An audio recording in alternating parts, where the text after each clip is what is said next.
într-o zi de sărbătoare. Era întâmpinarea Domnului a anului 1921, timp în care mai era vie în suflete bucuria nașterii Domnului și puternica speranță de bine a începutului de an. Noi, Vasile Suciu, din mila lui Dumnezeu și grația Sfântului Scaun Apostolic al Romei, arhiepiscop și mitropolit de Alba Iulia și Făgăraș, decretăm de întemeiată Congregația Surorilor Române din Blaj. În decretul de înființare numărul 506 din 2 februarie 1921 se mai spune: spiritul rugăciunii și al muncii va trebui să străbată întreaga viață a surorilor acestei congregații. Spirit ce va face, credem, cu ajutorul darului puternicului Dumnezeu, ca smeritul început de astăzi să fie o sămânță binecuvântată, care să aducă roadele cele mai bogate. Și, în al preasfinția sa, a pus această primă congregație feminină din Biserica Greco-Catolică sub scutul Preasfintei de Dumnezeu Născătoare și pururea Fecioară Maria.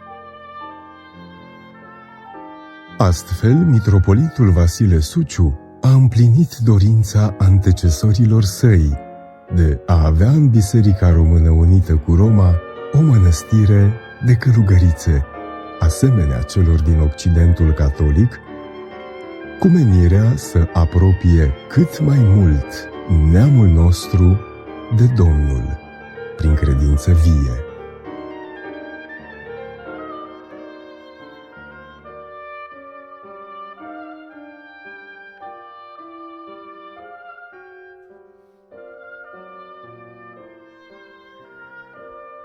Acesta a fost nucleul congregației Maicii Domnului, a cărei dezvoltare a fost încredințată de către mitropolitul fondator, sorei Febronia Mureșanu, profesoară de limba germană din congregația franciscanelor sărace de Malersdorf. Puternică, bună organizatoare, cu experiență de viață și formatoare inteligentă, sora Febronia, numită astăzi cofondatoare, a făcut să fie depășite greutățile începutului, întărită de rugăciunea: Părinte Ceresc, în numele Fiului Tău prea iubit, te rugăm să binecuvântezi această congregație și să o faci grădina Ta aleasă, din care să poți culege oricând roade de iubire, de jertfă și devotament pentru biserică, neam și pentru toți cei care recurg la bunătatea Ta. Între călugărițele care îngrijau bolnavii din spitale erau și distinsele surori din clinicile Universității din Cluj.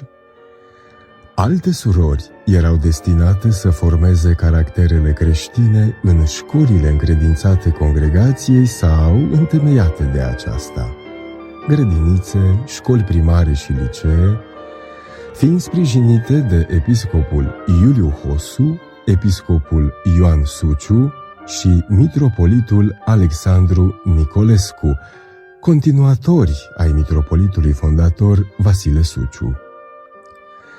Una dintre cele mai mari opere ale mitropolitului Vasile Suciu a fost crearea Institutului Recunoștinței din Blaj, un complex de școli pentru fete, liceu teoretic, comercial, școală normală și de aplicație, institut deschis în anul școlar 1926-27, cu un internat pentru elevele din toate aceste unități școlare aflat sub direcțiunea surorilor. Cu binecuvântarea preasfințitului Iuliu Hosu, la Cluj congregația a înființat căminul pentru studente Sfânta Maria, Institutul Sfânta Tereza ca școală de menaj și școala primară Maica Domnului cu grădiniță. Rugăciunea, cuvintele zilnice înălțate la cer, asigurau dăruirea continuă a surorilor din învățământ. Pentru vredniciile tale, Iisuse, dă-ne să rămânem toată viața în harul tău, ca să aducem roade vrednice de împărăția cerurilor. În toamna fatidicului an 1948, noaptea, la Institutul Recunoștinței, au năvălit mulțime de securiști și civili. Era începutul calvarului, era prima stațiune în care fragilitatea, teama și suferința au fost învinse prin unire cu suferințele lui Iisus pe drumul crucii. Surorile s-au refugiat în capela arhiereilor și au rezistat o zi întreagă și doar târziu noapte cu forță au fost încărcate într-un camion și duse spre necunoscut. Stațiunile drumului crucii au urmat unele după altele. Surorilor, furtuni vor veni și asupra noastră, dar să nu vă fie frică. Hristos va porunci valurilor și vântului când El, în înțelepciunea sa, va găsi de bine. Va fi glorios. Curaj, încredeți-vă în Hristos. Biruința finală va fi a noastră. Acestea erau cuvintele pe care le auzeau și care se lăsau peste sufletele lor. Preasfinția sa, Ioan Suciu, cel care nu era o zi să nu treacă pe la surorile din congregație, cel care era modelul și reperul lor, le vorbea despre purtarea crucii și sfințenia vieții. La fel, părintele spiritual al congregației, Otto Fahrenkopf, din Societatea lui Isus, le amintea de sfințenia vieții lor comune, pentru apărarea căreia se cerea suferință. Noi trebuie să suferim pentru aceste comori sfinte. Tot în rugăciune își regăseau curajul. Nu știm ce ne așteaptă, dar Tu, Doamne, fii cu noi. Avem nevoie să fii în mijlocul nostru, alături de noi, în toate împrejurările în care vom ajunge.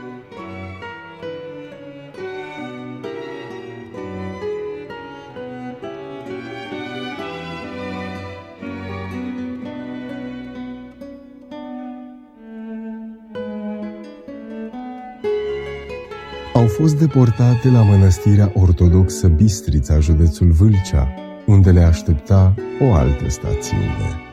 Aici, rugăciunea surorilor cerea tăria de a-și mărturisi credința chiar sub amenințare.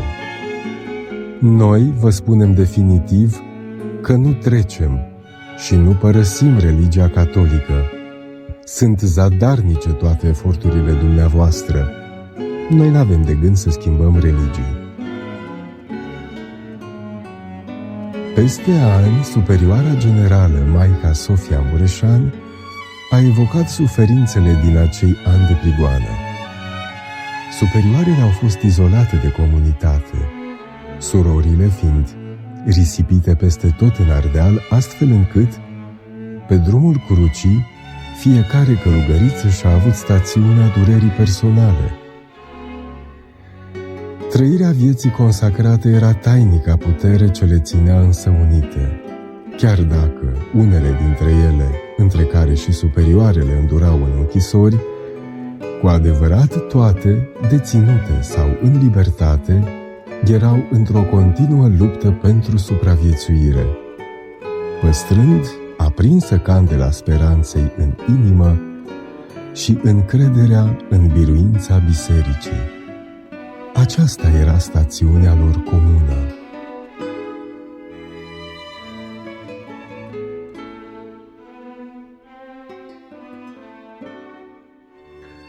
Crucea nu avea să fie însă ultimul cuvânt, avea să fie misterul învierii lui Hristos.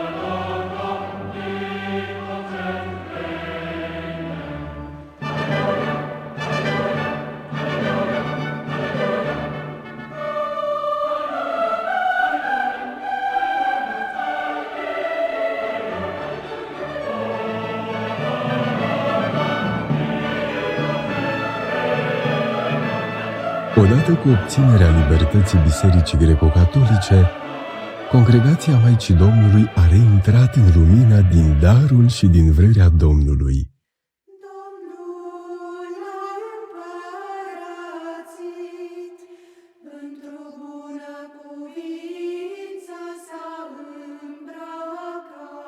Având binecuvântarea eparhului locului, surorile sunt astăzi prezente în biserică la Blaj, fiind casa mamă, la Cluj-Napoca, cu 2 comunități unde este și casa generală a congregației,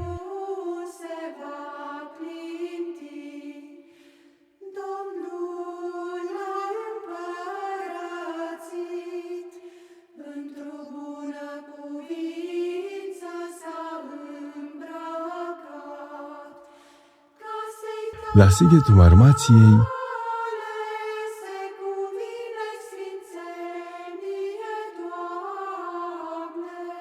la Oradea,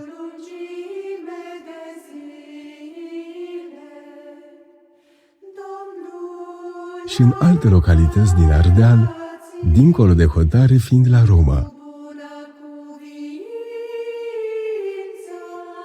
Peste tot ele lucrează în operele congregației și în grădinițe, în învățământ primar, gimnazial, liceal și universitar.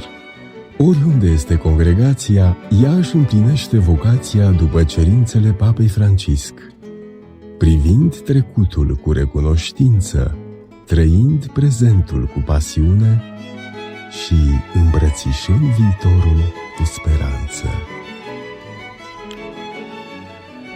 La beatificarea celor 7 episcopi martiri la 2 iunie 2019 la Blaj, Papa Francisc a privit spre mărturia de fidelitate la comuniunea cu episcopul Romei a Bisericii Greco-Catolice Române în anii mulți ai persecuției, o istorie a suferinței în care Congregația Maicii Domnului își are paginile ei. O jertfă, o cale a crucii trăită dureros și un loc în martiriul creștin al secolului al XX-lea. Logo-ul centenarului reprezintă congregația însăși. În centru este Sfânta Fecioară Ocrotitoarea, care poartă în brațe congregația. O poartă de la începuturi, a purtat-o și în anii de clandestinitate ai bisericii, sprijinindu-i apostolatul.